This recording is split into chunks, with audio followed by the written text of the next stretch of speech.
Hello everyone, I appreciate you taking the time to tune in today to this video.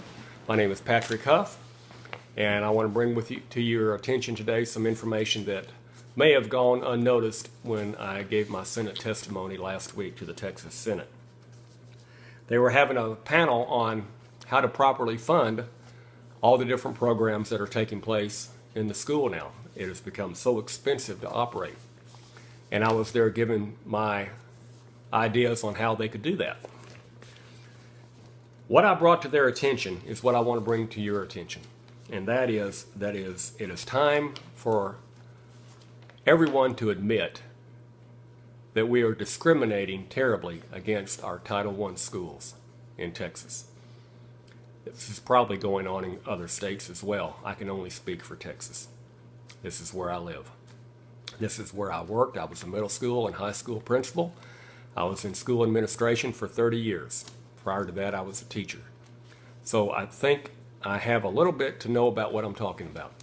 I went through every phase of the testing regime in Texas and can tell you now, looking back and doing much research in the area, that ever since we went on the accountability system that grades schools on the outcomes of their standardized tests, given once a year, that we have steadily discriminated against our Title I schools. Now, why do you say that we have done that? Aren't we trying to help our Title I schools? When the Elementary and Secondary Education Act was passed in 1965, no doubt we were. We were trying to take care of a number of problems. The people that were working on that bill were trying to make things equal with all ethnicities and give equal opportunity to all to get a good and fair education. But as the years went by and when we began grading a school by the outcomes on the test, it was like trying to fit a square peg into a round hole. It's just not going to happen. Not that they can't do it, not that individual students cannot measure up in the Title I schools. Of course they can, and there's examples of that every year. But it's the percentages in three key areas that make the difference, and I want to talk with you about that today. I was trying to impress on the senators that there are three areas that are beyond a school's ability to control. When a school is located in a low-income area, three things are going to happen. And if they have two of these percentages that are, in my estimation, in my research, if they have 20% or more in any two of the three categories, they're going to have very, very much difficulty on meeting standards on the test. So I want to show you what I showed them. The handouts that I gave, you were not able to see. If you watched the Senate testimony last week that I gave, you were not able to see the outcomes of the school report cards that I showed them. And so I want to show that to you today, and I want to expand on it so that you have a greater understanding of what I was talking about. And then if you didn't hear it, then you'll also begin to get an idea of how we're discriminating against our Title I schools and how it must stop. The first handout that I showed, and I hope that the camera can focus on this, but this is what a school report card looks like, okay? It has four categories at the top there that are called indexes. Index 1, Index 2, 3, and 4. And 1, 2, and 3 have to do with academic performance. And I showed them then at the bottom three categories, and these are the three demographic categories that are beyond the school's ability to control. It's economically disadvantaged, English language learners, and mobility rate. Now I'm going to put that down. It's a very crude way of showing you that report card, but I just want to show you what one looks like so that you know what they were looking at when I was giving my testimony. The first report card that I showed was a school that does very well. It's located in an affluent area, like a number of our schools are, that do well on the test.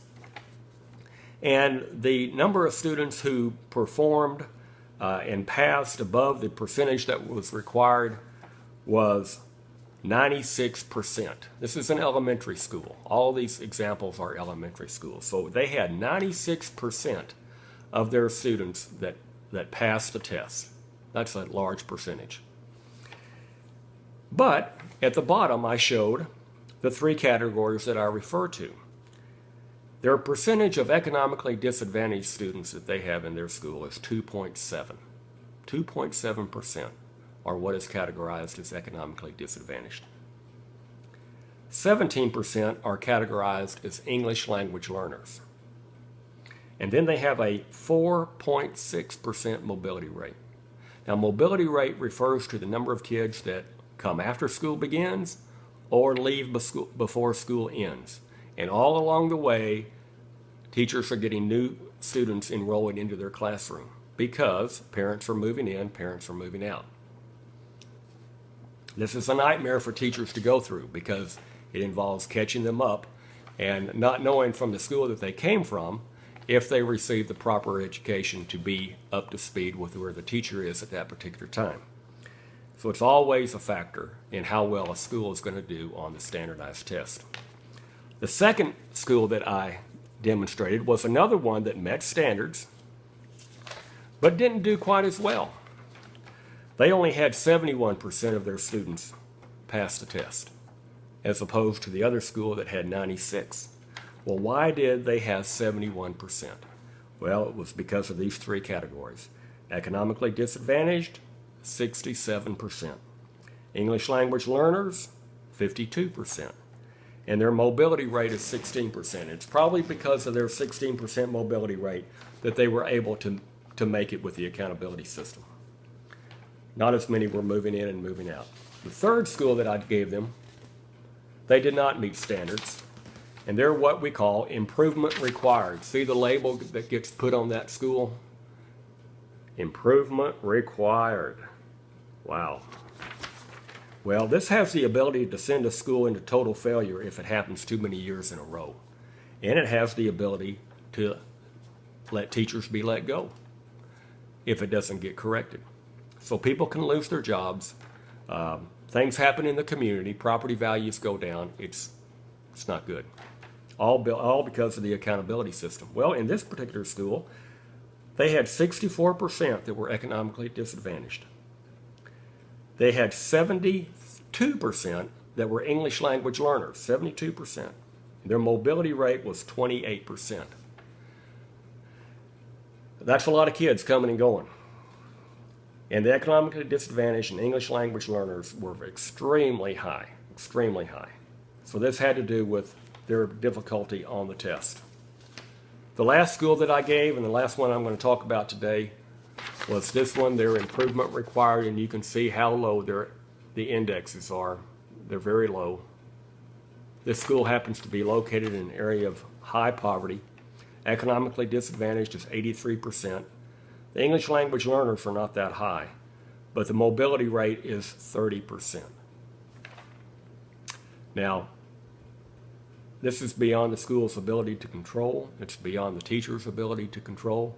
It doesn't mean that individual students can't make it, but the percentages are working against the school and they're working against the teacher.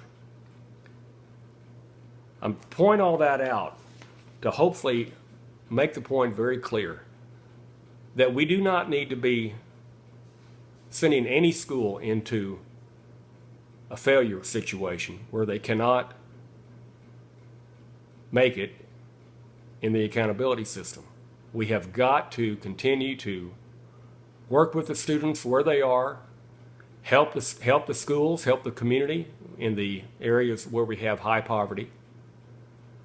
But in situations where these three categories are extremely high, we cannot continue to fail them. Fail them to the point of teachers losing their jobs.